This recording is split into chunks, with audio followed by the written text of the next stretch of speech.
하나님의 말씀입니다. 누가복음 19장 41절부터 44절까지 말씀입니다.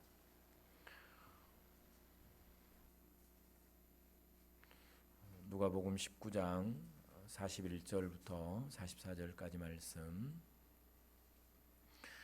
우리 함께 하나님의 말씀을 읽습니다. 함께 읽습니다. 시작. 가까이 오사 성을 보시고 우시며 이르시되 너도 오늘 평화에 관한 일을 알았더라면 좋을 뻔하였거니와 지금 내 눈에 숨겨졌도다. 날이 이를지라 내 원수들이 토둔을 쌓고 너를 둘러 사면으로 가두고 또 너와 및 그 가운데 있는 내 제작지를 땅에 메어치며 돌 하나도 돌 위에 남기지 아니하리니 이는 내가 보살핌 받는 날을 알지 못함을 인함이니라 하시니라. 아멘.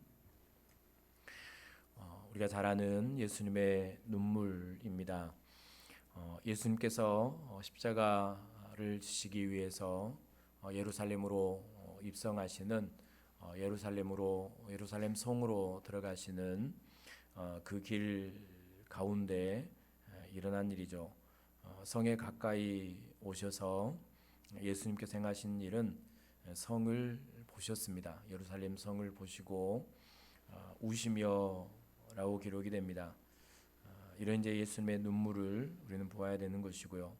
예수님께서 예루살렘 성을 보며 우시는 이유는 42절부터 44절까지 말씀. 평화의 복음을 듣고 깨닫지 못하고 멸망으로 가는 자기 백성을 긍휼히 여기셨기 때문이죠. 그러니까 예수 그리스도 구원자이신 메시아가 자기 백성 가운데 오셨고 또 예수님은 자신이 하나님의 아들이심을 증거하셨고 쉼없이 가르치셨지만 그러나 정작 자기 백성은 예수 그리스도를 알지 못하고 깨닫지 못하는 늘 또 대제사장들과 바리새인들은 예수 그리스도를 대적하는 자리에 서 있었다라는 사실을 우리는 잘 알고 있습니다. 예수님이 십자가에 죽는 순간까지도 그들은 예수님이 하나님의 아들이심을 알지를 못했죠.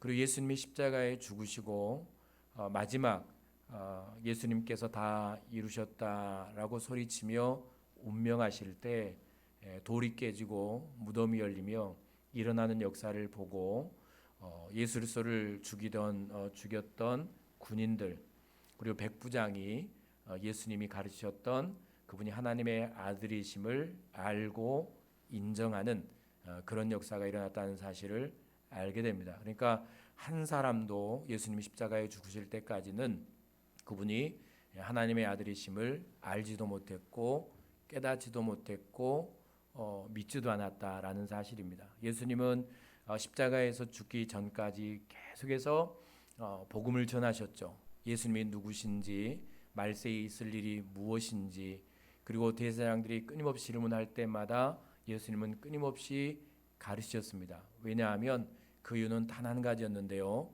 그들이 믿게 하시려고, 믿음을 주시려고 주님은 끊임없이 가르치셨고 또 가르치셨습니다. 대적하는 이들에게도 복음을 설명하시고 가르치셨던 주님. 그런데 그들이 끝까지 예수를 믿지 못하고 이제 멸망으로 가야 될 그들을 보면서 예수님은 불쌍히 여기시고 긍휼히 여기시는 것이죠. 사실 예수님이 여기서 우시는 이유는 단 하나입니다. 다른 이유가 아니죠. 멸망으로 가는 자기 백성 때문이죠. 그러면 예수님의 긍휼과 불쌍히 여기심은 어떤 모습으로 어떤 역사로 나타나게 됐는가라는 것입니다.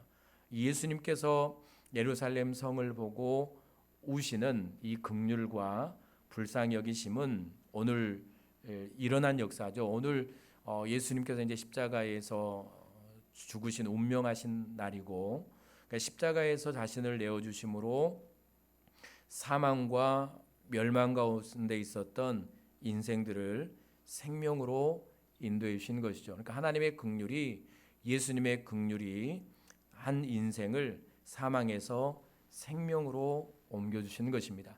자기 백성을 불쌍히 여기심으로 주님은 자기 몸을 들이셨죠. 그러니까 자기 생명을 바치신 것입니다. 핏값으로 자신의 백성을 그렇게 불쌍히 여기며 긍휼히 여기시는 그들을 위해서 자신의 전부를 들이셔서 그들을 사망에서 생명으로 옮겨주시는 것이죠. 그러니까 예수님의 긍휼과 불쌍히 여기심은 십자가로 증거됩니다. 십자가로. 자, 그러면 우리가 이제 깨달아야 될 게 뭔가 하면 오늘 우리는 멸망과 고통의 때가 곧 온다는 사실을 알아야 합니다.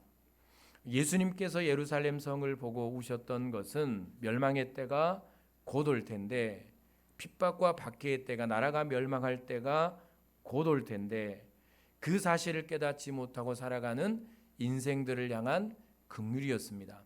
오늘 우리가 알아야 될 것은 우리도 마찬가지죠. 인류의 종말이 곧 온다라는 사실을, 예수 그리스도의 재림의 때가 곧 온다라는 사실을 알아야 합니다.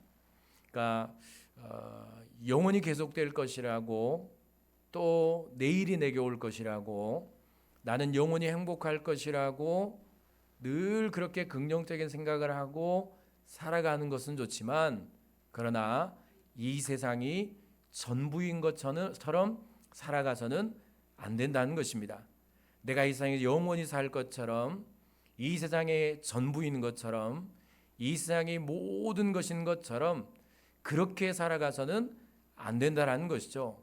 이 땅의 소리는 목적을 갖고 일을 하며 헌신하며 힘써 수고하며 살아가야 되지만, 그러나 그럼에도 불구하고 곧 인생의 종말이 오게 될 것이라는 사실도 알고 깨닫고 살아가야 합니다. 첫 번째 종말은 내 인생의 종말이죠. 인생의 종말. 내 육체에서 영혼이 떠나가는 날이 곧 온다는 사실을 알아야 합니다. 인생이 70, 80, 90 이렇게 나이를 다 먹고 살면 좋겠지만, 그러나 대부분의 사람들은 그 때가 되기 전에 하나님의 부르심을 받게 되죠. 우리는 이 땅에서 영원히 살아갈 존재가 아닙니다. 내 육체에서 영원히 떠나갈 때가 있다라는 사실, 그때는 아무도 모르죠. 언제 하나님이 내 영혼을 불러가실지 우리는 아무도 모르는 것입니다. 내일을 의지하고 내일을 믿고 내일이 온다고 그렇게 내일을 준비하며 살아가야 하지만, 그러나 그렇게 구하며 기다리던 내일이 내 인생에 오지 않을 수 있다라는 사실, 천국에서 나는 내일을 맞이할 수 있다는 사실도 늘 기억하고 살아가야 하는 것이죠. 그리고 인류의 종말입니다. 예수 그리스도가 다시 오실 때의 재림의 때죠. 인류의 종말의 때가 온다는 사실도 알아야 합니다. 지진과 기근과 수많은 자연재해가, 우리가 헤아릴 수 없고 이해할 수 없는 그런 재해들이 지금 일어나고 있습니다. 적그리스도는 수없이 일어나고 있죠. 자신이 메시아라고 구원자라고 외치는 사람들이 얼마나 많이 일어나고 있는지 모릅니다. 여러분, 이제 자녀를 낳지 않는 시대, 인구가 줄어드는 시대, 이런 시대에 우리는 살아가고 있죠. 다 종말의 징조 아닙니까? 말세의 징조죠. 세상의 끝이 오면 이런 일이 있을 것이라고 주님은 분명히 우리에게 알려주셨습니다. 전쟁과 기근과 가난과 재해와 자연의 파괴들과 그리고 이런 일들이 끊임없이 일어나게 될 것이라고 말씀을 하셨죠. 내 개인의 종말이 오고 그리고 인류의 종말도 온다는 사실을 우리는 늘 기억하며 살아가야 하는 것이죠. 그리고 또 하나 알아야 될 것은 인생의 심판의 때가 온다는 사실이죠. 결국 내가 죽으면, 내 인생의 종말이 오면, 내 육체의 종말이 오면 분명 우리는 심판대 앞에 설 것입니다. 어떤 심판대입니까? 천국으로 갈 것인가? 지옥으로 갈 것인가? 하나님을 믿는 영혼은 하나님이 천국으로 데려가실 겁니다. 예수님이 십자가에서 마지막 숨질 때 한평 강도를 향해서 네가 오늘 나와 함께 낙원에 있으리라, 천국에 있으리라 라고 말씀을 하셨죠. 내 인생의 종말의 때가 오면 내 영혼은 그 즉시 하나님께서 천국으로 불러가시는 것이죠. 이게 우리의 인생의 마지막 아닙니까? 그런 심판입니다. 그러나 분명하게 알아야 될 것은 믿는 자의 심판과 믿지 않는 자의 심판은 완전히 다르다는 것입니다. 예수 그리스도를 믿고 믿음을 지키며 죽은 사람의 심판은 천국으로 가는 생명의 길이죠. 그러나 믿지 않고 죽은 이의 심판은 지옥 심판입니다. 영원한 지옥에서 영원히 살아가야 될 그 지옥 형벌의 심판, 두 번째 사망, 두 번째 멸망이 기다리고 있다는 사실도 알아야 하는 것이죠. 이 사실입니다. 평화의 복음을 듣지 않고 깨닫지 못하는 이들에게 이런 멸망의 때가 온다는 사실을 알아야 하죠. 이 사실 우리가 꼭 기억해야 될 것입니다. 나는 하나님을 믿고 나는 하나님을 알고 하나님을 섬기며 천국을 향해 가고 있지만 언제 하나님이 나를 불러가실지라도, 언제 내 인생의 종말이 오고 인류의 종말이 올지라도 나는 기쁨으로 하나님 품에 안길 천국으로 나는 향해서 가고 있지만, 그러나 누군가는 멸망으로 힘차게 달려가고 있다는 사실도 알아야 합니다. 그 멸망의 때가 온다라는 사실을 알지 못한 채 인생의 한계가 있고 인생의 끝이 있고 인류의 종말이 있고 천국과 지옥이 있다라는 사실을 알지 못한 채 이 세상이 전부인 것처럼 온 힘을 다해 열정을 쏟아서 힘차게 미래를 향해 달려가는 이들이 있다는 사실, 그 길 끝이 멸망 아닙니까? 거기에 행복이 있을 거라고, 거기에 인생의 밝은 미래가 있을 것이라고, 거기에 인생의 쾌락이 있을 것이라고, 거기에 인생의 만족이 있을 것이라고 끊임없이 평생을 온 힘을 다해 달려가지만, 그러나 그 길 끝에 멸망이 있고 그 길 끝에 지옥이 있다는 사실을 모르고 달려가는 이들이 지금도 있다는 사실을 우리가 알아야 합니다. 그들은 모르니까 우리는 알아야 되죠. 오늘 마찬가지죠. 예수님이 예루살렘 성을 보시며 우시는 이유도 마찬가지 아닙니까? 멸망이 온다는 사실을 아무도 모릅니다. 인생의 끝이 있다는 사실을 생각하지 않습니다. 이 세상이 전부인 것처럼 자신의 권력과 기득권과 명예와 부와 이 모든 것들을 누리며 지키기 위해서 그렇게 혈안이 되어서 살아가는 인생들 틈에 예수님이 오셨고, 그들을 보시며 예수님은 우시는 것이죠. 때가 오는데 모르는 이들, 멸망의 때가 오는데, 인류의 멸망의 때, 나라의 멸망의 때가 오는데, 차라리 내가 태어나지 않았으면 좋겠다라고 할 때가 오는데, 저 산을 향해서 무너져서 나를 덮으라고 하는, 저 산이 나를 덮어야 그것이 나에게 더 편할 것이라고 말하는 그 때가 곧 오는데, 그 때를 알지 못한 채 그렇게 인생을 살아간 이들을 바라보며 이 사실을 아셨던 예수님이 우시는 것이죠. 아는 사람이 우는 것 아닙니까? 아는 사람이 미래를 알고 우는 것이죠. 예수님이 아셨고 그들은 몰랐기 때문에 예수님은 이 일을 아셨고 그들을 향해 오늘 눈물을 흘리시는 예수님의 모습을 우리는 보고 있는 것입니다. 그들은 모르니까 우리는 알아야 되겠죠. 오늘도 마찬가지입니다. 우리가 알아야 될 사실은 곧 멸망의 때가 온다는 사실. 그래서 우리는 예수님의 눈물을 품어야 합니다. 예수님의 눈물을 내 가슴에 품어야 되겠죠. 하나님의 눈물이 나의 눈물이 되어야 되는 것입니다. 오늘 예수님이 예루살렘 성을 보며 우는 이 울음은 나의 울음이 되어야 되는 것이죠. 오늘 예수님이 멸망당하는 예루살렘과 자기 백성을 바라보시며 그 성을 바라보시며 멸망으로 달려가는 인생들을 바라보며 그렇게 우는 그 울음은 오늘 이 자리에서 나의 울음이 되어야 되는 것입니다. 나는 하나님을 알고 믿음을 갖고 천국이 있다라는 사실을 알고 영생을 소유하며 그렇게 한 인생을 나는 살아가지만, 그러나 그렇지 않은 사랑하는 내 사랑한 이들을 바라보며 눈을 들고 마음을 열어 그들을 가슴에 품고 우리는 눈물로 울어야 할 사람이 저와 여러분들입니다. 사실 모르면 아까 말씀드렸던 울 이유가 없는 것이죠.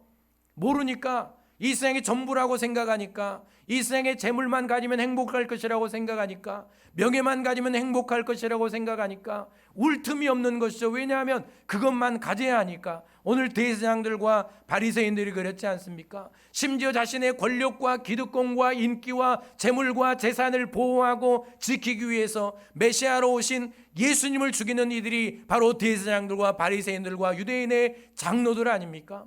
이 사실이 우리에게 깨닫게 안 봐도 똑같지 않습니까? 자기의 기득권을 지키기 위해서 자신의 권세와 권력과 재물과 자신의 부여와 자신의 인생의 행복만을 붙들고 그것만을 향하여 아무것도 모른 채 인생을 달려가는 이들, 우리는 멸망이 있다는 사실을 알기 때문에, 우리는 곧 인생의 종말이 온다는 사실을 알기 때문에, 인생이 이렇게 긴 것 같고 행복할 것 같지만 곧 인생의 종말이, 인생의 연약함이, 한계가 올 것이라는 것을 알기 때문에 사실 울어야 될 사람은 우리인 것입니다. 그래서 우리는 기도하지 않습니까? 여기서 울라라고 말씀하셨죠. 울라라는 것은 그냥 눈물 흘리는 말이 아니겠죠. 예수님께서 예수님을 따르던 여인들을 향해서, 십자가 뒤를 따르는 여인들을 향해서 나를 위해 울지 말고 너와 내 자손들을 위해 울라라고 하셨던 것은 그냥 슬피 울라라는 뜻이 아니겠죠. 눈물을 흘리라는 말이 아닐 겁니다. 슬퍼하며 애통하라는 말이 아닐 것입니다. 그들을 위해 기도하라는 것이겠죠. 그들을 살려내라는 것입니다. 울라라는 것은 그들을 붙들고 심히 통곡하며 하나님 앞에 그들의 인생을 맡기고 의탁하며 하나님 앞에 부르짖고 멸망으로 가는 그 인생들을 살려내라는 뜻이 울라는 말 아닙니까? 단지 울라고 하면 아무 의미가 없는 것이겠죠. 오늘 마찬가지입니다. 우리는 오늘 또 예수님의 눈물을 내 가슴에 품고 우리가 울어야 될 사람이라는 사실을 알아야 하는 것이고, 그리고 두 번째는 나를 헌신하고 나를 들여서 그들을 살려야 하는 것이죠. 예수님이 긍휼히 여기셨고 예수님은 그들을 위해 우셨으며, 울음으로 끝나는 게 아니지 않습니까? 슬픔으로 끝나는 게 아니죠. 예수님은 예루살렘 성을 보며 우셨습니다. 그리고 그 결과가 무엇입니까? 자신을 드렸습니다. 그러면 나는 오늘 또 내 사랑하는 이들의 눈물을 흘리며 그들을 위해 울고 해야 될 일이 무엇입니까? 내 인생을 드리는 일이겠죠. 내 시간을 드리는 일입니다. 내 삶을 드리고 나를 헌신하는 일이죠. 내가 기도하며 하나님 앞에 내 전부를 바치는 일입니다. 그렇게 해서 우리는 한 사람 한 영혼을 살려내는 그런 저와 여러분들이 돼야 될 줄로 믿습니다. 이게 고난주간을 보내는 의미 아니겠습니까? 이게 십자가의 의미를 아는 사람이 해야 될 일 아니겠습니까? 이게 십자가의 고난을 깊이 묵상한 사람들이 깨닫고 해야 할 일이 아니겠습니까? 우리는 이 일을 해야 되는 것이고, 그래서 오늘 또 우리는 마지막 멸망으로 가는 이들을 위해 울어야 합니다. 울어야 합니다. 그러면 아까 말씀드렸던 대로 운다라는 것은 부르짖는다는 것이겠죠. 기도한다라는 것입니다. 통곡하며 울며 부르짖어 그들을 위해 기도하고 우리는 멸망으로 가는 그 길에서 생명의 길로 나아올 수 있기를 위해서 우리는 애써 기도해야 합니다. 이것이 오늘 우리가 해야 할 일인 것이죠. 오늘 하나님의 눈물이, 예수님의 눈물이 오늘 나의 눈물이 되었으면 좋겠습니다. 여러분의 자녀들을 가슴에 품고, 사랑하는 가족들을 가슴에 품고, 여러분 품고 기도하면, 내 사랑하는 이들을 가슴에 품고 눈물로 기도하면, 이 사랑하는 이들이 내 가슴에 있으면 눈물을 흘리지 않을 사람이 한 사람 없는 것입니다. 그들의 인생을 돌아봐도, 그들의 신앙을 돌아봐도, 그들의 영혼을 돌아봐도 울지 않을 이유가 없는 것이죠. 여러분들의 마음속에 긍휼의 마음이, 불쌍히 여기는 마음이 가득 찰 수 있기를 바랍니다. 이 은혜가 우리에게 있어야 되지 않겠습니까? 눈물은 하나님께 주시는 것이죠. 우는 사람은 희망이 있는 것입니다. 눈물 흘리는 사람은 소망이 있는 것이죠. 울며 기도하는 사람에게, 울며 기도하는 그 가정에는 소망이 있고 희망이 있는 것입니다. 가정에는 한 사람이라도 온 가족들을 위해 눈물로 기도하는 이들이 있어야 되지 않겠습니까? 예수님이 이 땅에 오셔서 인류를 위해 우셨던 것처럼, 그래서 인류의 구원을 이루셨던 것처럼 우리 교회에는 누군가 울며 성도들을 위해 기도하는 분이 있어야 되는 것이고요. 가정에는 누군가 울며 온 가족을 품고 날마다 눈물로 그들의 인생을 위해, 신앙을 위해 늘 바라보며 가슴에 품고 그들이 살아가는 한 길 한 길을 바라보며 울며 기도하는 그런 부모가, 그런 자녀가 있는 가정이 결국은 소망 있는 가정이고 생명 있는 가정이 아니겠습니까? 우리는 오늘 또 우리의 가정을 품고 울어야 하는데 이게 쉽지 않은 일이죠. 아무리 울려고 눈물이 납니까?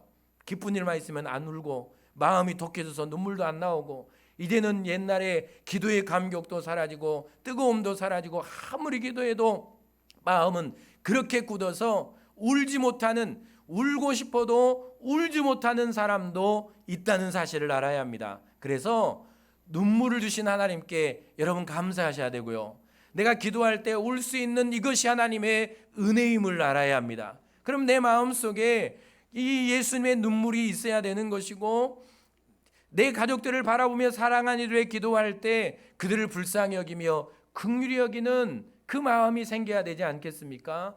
곧 멸망이 올 텐데, 곧 인생의 종말이 올 텐데, 곧 인생의 어려움의 때가 올 텐데, 이 인생길이 힘들고 고단할 텐데, 그들이 신앙으로 믿음으로 생명의 길을 가야 할 텐데, 여전히 그렇지 못한 이들을 바라보며 긍휼의 마음을 품고 이제 오늘 나를 헌신하는 시간이 될 수 있기를 바랍니다.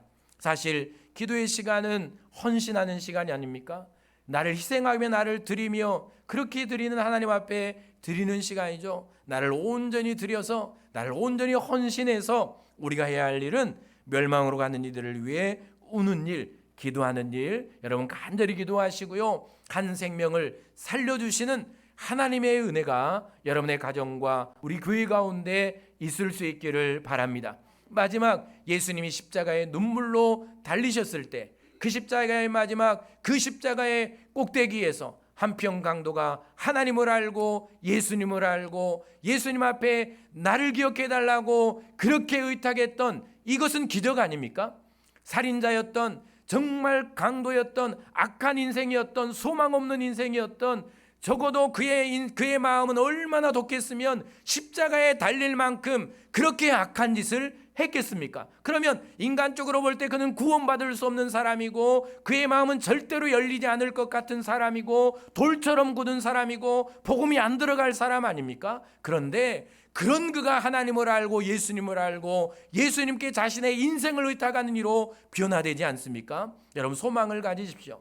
한 사람도 변하지 않을 사람이 없다는 사실을 믿어야 합니다. 하나님이 만지시면 모두가 하나님을 알고 하나님을 인정하고 그의 인생을 하나님 앞에 의탁하며 나오는 역사가 있게 될 줄로 믿습니다. 약해질 때가 오지 않겠습니까? 자신의 인생의 연약함을 알 때가 오지 않겠습니까? 젊을 때는 몰라도 나이가 들면서 인생이 약해지면서 인생의 허무함을 느끼면서 인생의 무언가를 알면서 신을 찾는 때가 오지 않겠습니까? 하나님 우리에게 종교심을 주셨기 때문에 누구나 한 번은 신을 찾고 하나님을 찾을 때가 온다는 사실을 우리는 압니다. 하나님이 역사하시면 하나님이 그를 만지시면 그도 여러분의 가족들도 하나님을 알고 예수님을 알고 하나님께 내 인생을 의탁합니다. 하나님 나를 저 천국으로 인도해 주십시오. 하나님 나를 기억해 주십시오. 그렇게 하나님 앞에 나오는 역사가 있게 될 줄로 믿습니다. 포기하지 말고 우리는 또 기도하고 또 기도해서 예수님이 그렇게도 이루기를 원하셨던 한 영혼의 구원을 우리가 이루는 놀라운 은혜의 역사를 경험하는 저와 여러분들이 되었으면 좋겠습니다. 십자가의 사랑을 갚는 길이겠죠. 십자가의 보혈의 공로를 갚는 길은 오직 한 가지입니다. 내가 끝까지 믿음을 지켜서 하나님 나라 가는 것, 그리고 나에게 맡겨진 한 사람 한 사람을 구원하는 일, 이것이 오늘 십자가에 달리신 그분 앞에서 내가 할 수 있는 유일한 일이고 그분의 유일한 기쁨이며 내가 드릴 수 있는 유일한 것이라는 사실을 여러분 꼭 기억하시고 피곤하고 힘들고 지치지만 오늘도 우리는 기도하는 일을 쉬지 말고 힘써 기도하고 눈물로 기도하고 애타게 기도하고 부르짖어 기도하고 그렇게 해서 하나님의 응답을 받는 그런 시간이 될 수 있기를 바랍니다. 기도하겠습니다. 사랑의 하나님 감사합니다.